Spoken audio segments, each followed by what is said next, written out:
En la mañanera del 24 de junio pasado, la presidenta Claudia Sheinbaum anunció una futura reforma electoral.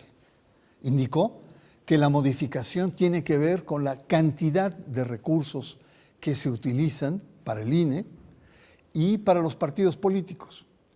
Y añadió, y otras formas también, los plurinominales, para darle nueva tarea a la comentocracia, para que empiecen a hablar.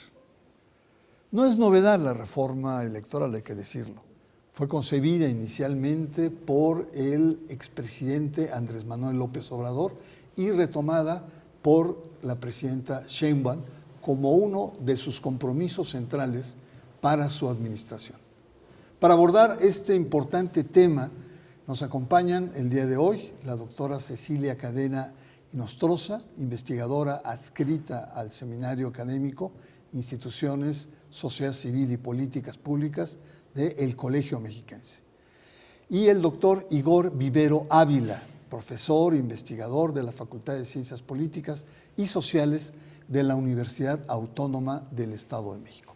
Bienvenidos, muchas gracias por estar. Gracias. Y bueno, para abrir boca vamos a ver una cápsula muy sencilla que nos ubica en el tema. Adelante. Durante la administración de Andrés Manuel López Obrador se trazó la ruta inicial de una reforma a las leyes electorales con el fin de disminuir gastos en la organización de elecciones y la manutención de partidos. Tras 2 intentos frustrados por impulsar la reforma con los llamados Plan A y Plan B, López Obrador finalmente logró concretar un escenario favorable para que prosperara, gracias al llamado Plan C, que tras las elecciones de 2024 logró que Morena y sus aliados obtuvieran mayoría relativa en la Cámara de Diputados y en el Senado. Con este nuevo equilibrio de poder, el gobierno de la presidenta Claudia Sheinbaum cuenta ahora con los votos necesarios para aprobar enmiendas constitucionales sin el respaldo de la oposición. Ha anunciado la intención de impulsar en el Congreso dicha reforma electoral de gran calado, retomando muchos elementos de la propuesta que el expresidente López Obrador no logró aprobar durante su mandato. A grandes rasgos, la reforma de AMLO proponía convertir al Instituto Nacional Electoral en el Instituto Nacional de Elecciones y Consultas, lo que implicaría la desaparición o absorción de organismos autónomos como el IEM, la reducción de consejeros electorales y su periodo de gestión, un cambio en la fórmula de asignación de legisladores plurinominales y el recorte al financiamiento público de los partidos políticos. Las implicaciones de la reforma electoral es nuestro tema aquí en el Hilo Negro. Cecilia, muchas gracias. De bote pronto, ¿qué impresión te dio este martes 24 cuando anuncia que se va a implementar una nueva reforma electoral? Bueno, creo que no hay que olvidar que la reforma electoral ya está en marcha, porque antes de la elección judicial, acuérdense que se aprobaron reformas electorales para prohibir la reelección inmediata y el nepotismo. Es decir, ya traemos un camino, entonces se esperaba ahora la elección judicial para seguir con los cambios. Es una reforma que ya había sido anunciada, me parece. La presidenta en sus 100 compromisos o en sus 100 puntos lo dice también, habla de la reducción del financiamiento a los partidos, la reducción de los números de diputados o de las plurinominales más bien. Entonces es algo, digamos, que no es nuevo, que ya sabíamos y que en algún momento iba a ser. Y en general en este país nos gusta hacer reformas después de un proceso electoral que, bueno, pues pone en evidencia los problemas que hay. Yo creo que sí es necesario realizar algunos ajustes a los procesos electorales y a los procesos de votación. Sin embargo, me parece que no conocemos la reforma porque la propuesta aparentemente se está trabajando y se va a presentar en septiembre. Entonces hay que esperar a ver los detalles, pero me parece que podemos tener ya muchos indicios por lo que ha dicho la presidenta respecto a tocar el tema del INE, cómo se va a reestructurar el financiamiento a los partidos políticos y las plurinominales, que son 200 de 500 de los diputados que tenemos y 32 de los 126 senadores. Entonces, me parece que es un momento importante para que empecemos a discutir sobre eso, más allá del criterio financiero, del criterio económico. Creo que no solamente se trata de un tema de dinero, que es importante, pero me parece que pueden estar en juego muchas cosas que tenemos que discutir y hablar en todos los espacios. Muchas gracias, Cecilia. Igor, ¿es necesaria una reforma electoral en el país? Se ha cantado desde el sexenio pasado. Es más, se viene arrastrando desde 2014, donde hubo toda una serie de acuerdos, pero ¿realmente crees que este sistema está en cierto sentido agotado y que requiere un reajuste, por lo menos de la magnitud en la cual la expectativa se ha generado? Bien, todas las reformas electorales pues son una decisión política y siempre se pueden hacer ajustes al sistema electoral. ¿Cuál es uno de los principales ajustes que se ha demandado en el sistema electoral mexicano? El financiamiento público hacia los partidos, que es desde 1996 que se les dota de un buen financiamiento para poder ser competitivos dentro de un sistema hegemónico en ese momento. Ahora, ¿por qué podría ser importante en este momento? Primero, hay como dos visiones de hacia dónde puede ir la reforma. Una es volver a los partidos políticos más competitivos, es decir, a la oposición que salga de su letargo, y la otra es también que en este momento Morena tiene los números para poder hacer una reforma electoral, es decir, desde la lógica de Morena, pues sí es importante hacer una reforma electoral, máxime que se han dejado pasar tres iniciativas que fueron rechazadas, donde hay un planteamiento de modificar el sistema electoral.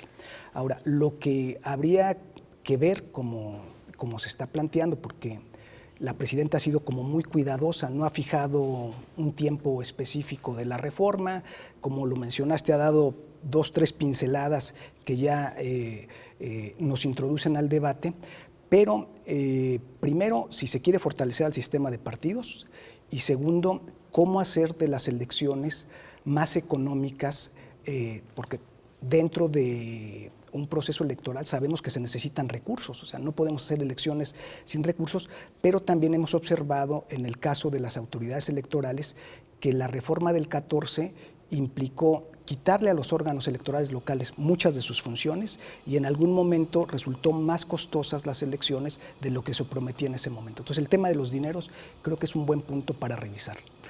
Pues Cecilia, pues vayamos al tema de los dineros, aunque dices que el proceso electoral es más allá de lo electoral, es político, y más allá de lo político el tema económico. Pero hace 35 años, Goldenberg sostenía que la democracia electoral era costosa, era muy costosa, y lo justificaba. Hace 35 años decía, pues nos enfrentamos a un partido de Estado, nos enfrentamos a un Estado autoritario y muy mañoso porque metía contras y etcétera, ¿no? Entonces, por lo tanto, se tenía que tener un IFE en aquel entonces muy sólido, muy bien plantado, con gente muy capacitada que enfrentara esas adversidades. Han pasado casi 40 años de esto. ¿Se justifica el seguir teniendo esta lógica de un aparato sólido pero caro? Yo creo que el tema de un aparato que regule las elecciones o que gestione, vamos a decir, las elecciones, es caro, cuesta caro. Evidentemente las condiciones de hace 40 años y las de ahora no son iguales, para bien y para mal. Es decir, en ese momento había muchas mañas del gobierno priista, de los gobiernos locales, de los cacicazgos locales, que hacían pensar, bueno, lo que siempre vimos, mucha corrupción y uso de dinero público para los procesos electorales o de dinero de otras partes. El problema en el momento actual es que la rendición de cuentas no se ha resuelto. O sea, no tenemos garantizada la rendición de cuentas, no tenemos resuelto el problema de la corrupción y ahora nos enfrentamos a un nuevo contexto, un ingrediente importantísimo que no había antes, que es el dinero sucio, el dinero del crimen organizado. Entonces, efectivamente, los partidos políticos durmieron en sus laureles porque reciben dinero público y se esfuerzan muy poco, porque esta es una crisis de representatividad que tenemos en el país, que a mí me parece que es una de las principales justificaciones para una reforma electoral. Hay trabajos muy recientes, incluso una investigación que estamos haciendo, que demuestra que la distancia de los partidos con las personas es cada vez más. Entonces los partidos no voltean a ver a la ciudadanía y eso me parece que se tiene que resolver y no se resuelve dándoles dinero. Pero hay que analizar de dónde van a obtener dinero, porque no sabemos el contenido, pero parece ser que la propuesta es darles dinero solo en periodos electorales y fuera de los periodos electorales que ellos se financien con las aportaciones de sus afiliados. Yo digo, sí, ¿y quiénes van a ser sus afiliados? O sea, habría que poner una serie de condiciones para que eso nos garantice y no nos metamos en otros problemas. Pues fíjate que el problema económico no es los partidos, incluso los partidos reciben cantidades muy menores, menores, que son al año 18,000 millones en 2024, 2025 14,000 millones de pesos. Pero si vamos a los OPLES, a los órganos locales, resulta que en el 2024 recibieron casi 51,000 millones de pesos, sin contar al INE, ¿eh? Y el 2025, con esta elección especial, distinta, fueron 37,000 millones. El órgano electoral que más dinero recibía era el de la Ciudad de México y después el del Estado de México, con el Estado de México casi 2,000 millones. Se baja a 1,600 este año y es más drástico en la Ciudad de México porque lo bajan a 1,500 millones. Es decir, el tema de los dineros no está solo en los partidos, sino principalmente está en los órganos electorales. Y recordaremos que en la reforma desde el 14 y las que presenta Andrés Manuel López Obrador, una de las propuestas era la desaparición de los OPLES y que el INE absorbiera las funciones. De hecho, después del 14, casi el 60% de la operación que tenía los OPLES fueron absorbidos por el INE. O sea que como que está la ruta. Pero, Igor, quisiera preguntarte sobre precisamente el tema de los partidos, ¿no? Esta interrogante, ¿se van a financiar por crimen organizado? Una debilidad agónica porque no tiene presencia entre los militantes, tiene mala imagen. Si algo le van a aplaudir a esta reforma, sería bajarle en los recursos a los partidos políticos.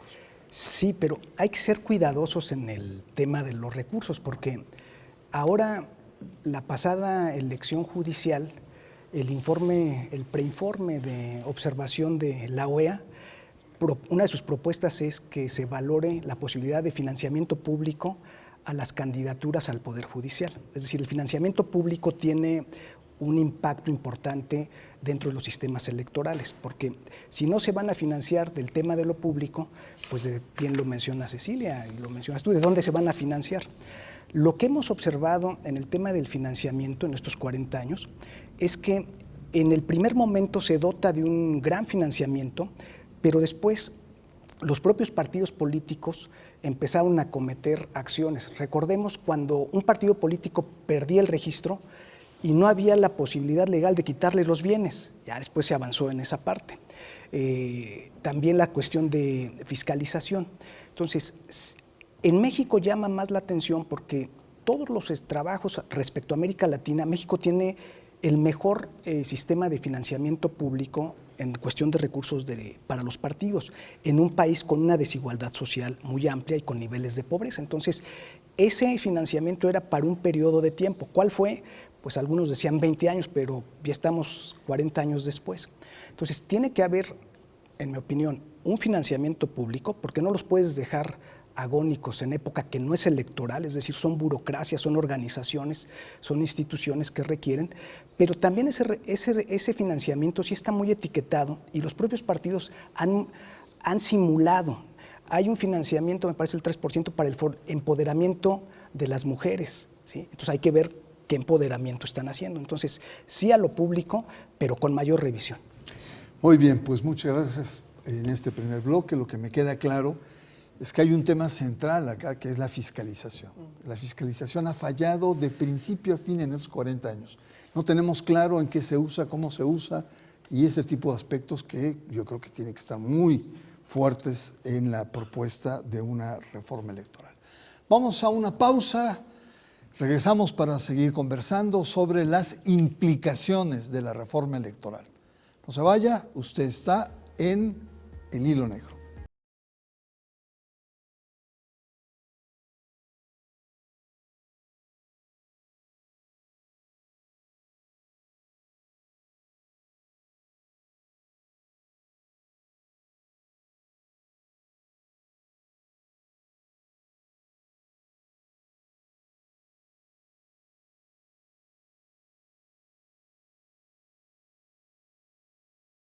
Regresamos al Hilo Negro, seguimos conversando con la doctora Cecilia Cadena y el doctor Igor Vivero sobre lo que representa este anuncio de la reforma electoral que ha sido así como esbozado y que sin duda en un futuro cercano la presidenta Sheinbaum va a presentar la propuesta. Se habla de que es en septiembre cuando se reanuden los trabajos legislativos o el próximo año. Pero anunció que hay un equipo que ya está trabajando en el tema, etcétera. Cecilia, uno de los temas más importantes es el de los plurinominales. En la prensa muchos plantean que es la desaparición de los plurinominales y por lo tanto la desaparición también o golpe muy fuerte a las minorías políticas. Pero incluso la presidenta modificó, no es tanto que vayan a desaparecer, sino la forma en cómo van a ser designados va a cambiar. ¿Cómo ves este tema? Me parece que ese es uno de los temas fundamentales porque como que son dos dimensiones. El tema de la representación de las minorías, que es importante en cualquier democracia, no, la mayoría no puede aplastar a todos porque los demás también tienen algo que decir. Pero también hay un problema de cómo las minorías aquí han sido utilizadas más para garantizar en esas plurinominales que son de 500 diputados, 200 que se ponen en lista sin que hagan campaña y ya por estar en la lista son electos diputados. Esos lugares en general han sido reservados a las élites de los partidos. Y eso es muy pernicioso para el proceso democrático, porque uno de los problemas, y creo que es algo que se tiene que seguir discutiendo, es que las personas están hartas de los partidos políticos, si nosotros vemos las estadísticas del INEGI, creo que el último lugar es las policías en las que confiamos los mexicanos y en penúltimo los partidos, o sea, tienen una muy mala plana. Y no es por nada, es porque los partidos no se acercan a las personas, es porque los partidos no están representando los intereses de la ciudadanía y con esas élites pues no se ve que vaya a haber mucho recambio. Entonces, esas plurinominales como han sido usadas en el caso de México, para asegurar los lugares de las élites, pues no ha fortalecido el sistema de partidos, ni la representación de los partidos, ni el papel que los partidos deberían de representar en la sociedad como entes de interés público. Me parece que al contrario, han propiciado la desconfianza de las personas y el hartazgo en esas representaciones que no se actualizan, que no se acercan a la ciudadanía, etcétera, y que tienen garantizado su lugar y su salario y sus privilegios. No, sí, nichos a perpetuidad como los que tiene Alito Moreno, Marco Cortés, Anaya, que estuvo todo el sexenio pasado en Estados Unidos y ahora regresa, o las personalidades controvertidas de Kenia López Ramadán y ni qué decir de Lili Telles, ¿no? Y que quizás si ellos fueran a elección, a votación, quizás las personas no los votarían. Lili Telles no quedó, no salió. Ahora, el debate en los medios públicos ha sido rudo. Lo que hemos visto es pocos a favor de la reforma y muchos en contra, y sobre todo atrayendo los argumentos de los planteamientos que hizo López Obrador. Entonces, la verdad que apuntan como a dos grandes digamos, tragedias en términos de democracia. Uno, el INE, o lo que va a venir, este instituto electoral, va a perder autonomía y va a perder independencia, ¿no? Y va a ser atraído por el Ejecutivo. Y por otra parte, se va a fundamentar aún más el carácter autoritario de estos dos gobiernos, de López Obrador y el segundo piso. Bueno, el IFE y el INE de alguna manera siempre han estado vinculados a los intereses políticos, porque los consejeros, las consejeras eran propuestos o son propuestos y votados por las fracciones políticas. Y llegamos también dentro de esta organización a un tema que llamaban de cuates y cuotas, ¿no? Que es la crisis que tiene el instituto después de que sale este IFE de Goldenberg, ¿no? Que no se logra ese consenso, dejan una fuerza política fuera y después tenemos el problema del 2006.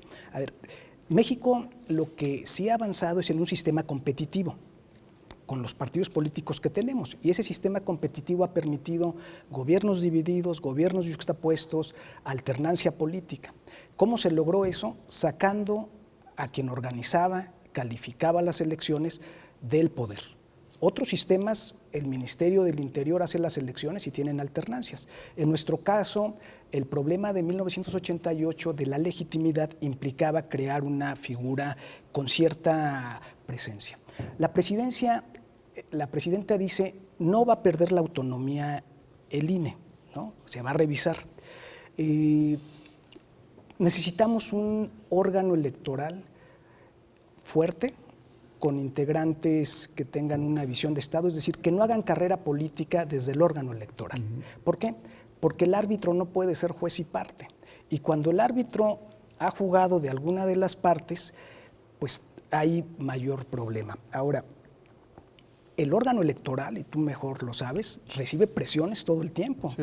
¿Por qué? Pues porque está en el centro de las competencias políticas. Entonces, ¿qué lo tiene que dotar?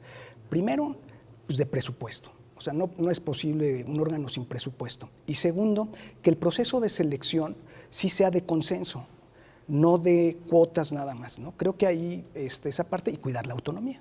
No, sí tienes toda la razón.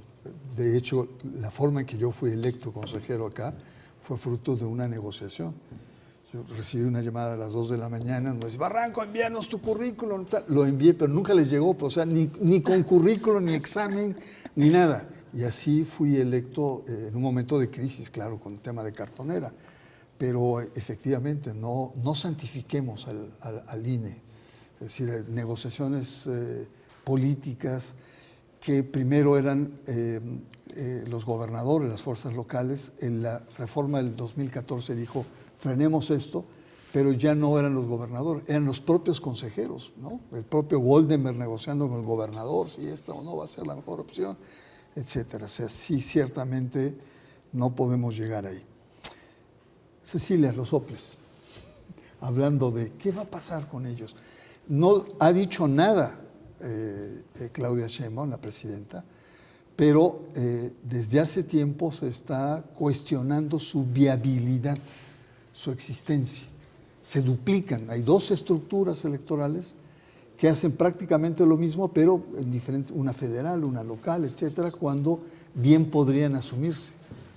Yo creo que son de las cosas que se tienen que discutir en esta reforma. No se ha dicho, sobre eso no se ha pronunciado la presidenta, pero en la reforma del expresidente López Obrador, en la que aparentemente se está basando esta, sí se establecía que los soples desaparecían y se creaba nada más el Instituto Nacional de Elecciones y Consultas. Entonces, eso puede ser una posibilidad, sería una forma de centralizar los recursos y también el proceso electoral, que hay que decirlo, el INE tiene experiencia operativa para eso, me parece que más que probada.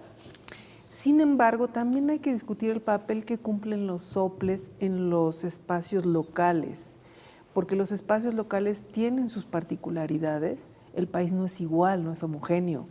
Entonces, también algo de lo que hemos padecido en este país, yo que trabajo también el tema de políticas públicas, es querer poner una sola disposición para todo el país como si fuera igual, y creo que eso no es tan conveniente. Los soples tienen la posibilidad de tomar en cuenta particularidades de los espacios, de la conflictividad local que el Instituto Nacional Electoral no necesariamente tiene y que perderíamos con esto. No sé, habría que discutirlo a fondo para saber cuáles son las ventajas y desventajas de no tener esos órganos locales que toman en cuenta las condiciones y particularidades, sabiendo que los órganos locales no solamente organizan las elecciones en los estados, sino tienen toda una serie de otras actividades, promueven proyectos, investigaciones, posgrados, el voto con una visión local, que eso creo que también se podría perder porque pues el Instituto Nacional no puede tampoco ser oblicuo tener toda esa. Totalmente de acuerdo, y ahora pues también hay que reconocer que los soples no han sabido o no han podido sacudirse la influencia, la incidencia de las estructuras de poder locales, ¿no? Es que también su financiamiento viene del gobierno local. Claro. Entonces, en ese momento, los gobernadores tienen un instrumento, pero lo que dice Cecilia es importante. Dentro de un esquema federalista, sí es importante un espacio político para las élites políticas locales. El INE ha avanzado en un servicio profesional muy probado. Saben hacer elecciones de una manera importante, pero inclusive en las juntas locales del INE, la discusión que se da y los consejos electorales de los soples son diferentes. Y los consejos electorales de los soples funcionan como lo que tú dices, como un catalizador político de ciertas demandas, para bien y para mal. Y el nivel del debate, pues bueno, ya depende de la creatividad, de la formación de las personas que están en la representación. Pero quizás, ¿por qué no meter en la discusión, regresarles a los soples dentro de un esquema federal lo que tenían como institutos locales? Es decir, darles más temas dentro de esta nueva realidad, ¿no? Fiscalización, claro, con una mayor profesionalización, capacitación que tenían, pero los soples es una creación que quedó a medias porque la reforma del 2013-2014 no los consideraba. Y como bien mencionas, los gobernadores lograron de último momento tener esta figura. Entonces es una figura que nació con ciertas limitaciones y creo que es un buen momento para o fortalecerlos o hacer el esquema de revisión de decir, bueno, una autoridad nacional, pero que atienda estas problemáticas políticas diversas de las entidades federativas. Pues ahí está el tema. Yo les pediría en unas cuantas palabras un poco los escenarios que están viendo, ¿no? Un minutito para cada uno. Empezamos contigo, Cecilia. ¿Cómo visualizas este futuro inmediato sobre la reforma electoral? Yo pienso que es necesario abrir espacios para hablar mucho del tema y qué bueno que empieza desde ahorita, antes de que salga la iniciativa, para que a lo mejor la iniciativa incorpore puntos de vista que no necesariamente los que lo están haciendo lo tienen, sobre todo si lo están haciendo con una visión nacional, cuando somos un país tan diverso y tan diferente. Entonces, yo creo que tomar en cuenta las opiniones de los estados y me parece que sería un punto muy importante y daría muchísima legitimidad a esa reforma.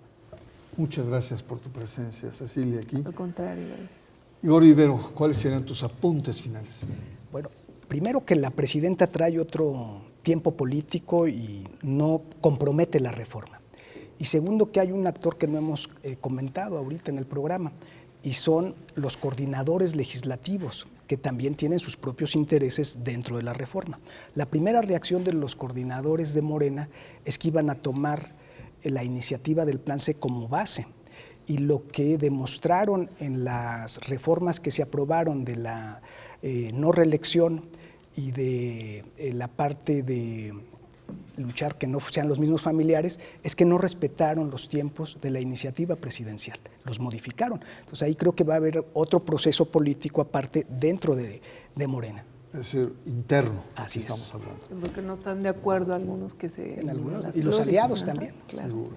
Pues muchas gracias. Gracias, Bernardo. Es importantísimo empezar a tener este debate y por supuesto el Estado de México, que tiene la mayor cantidad de votantes en el país, pues es central en la vida política, no solamente del Estado, sino del país. Muchas gracias por compartir con nosotros y por supuesto yo lo espero la próxima semana aquí en su espacio, El Hilo Negro.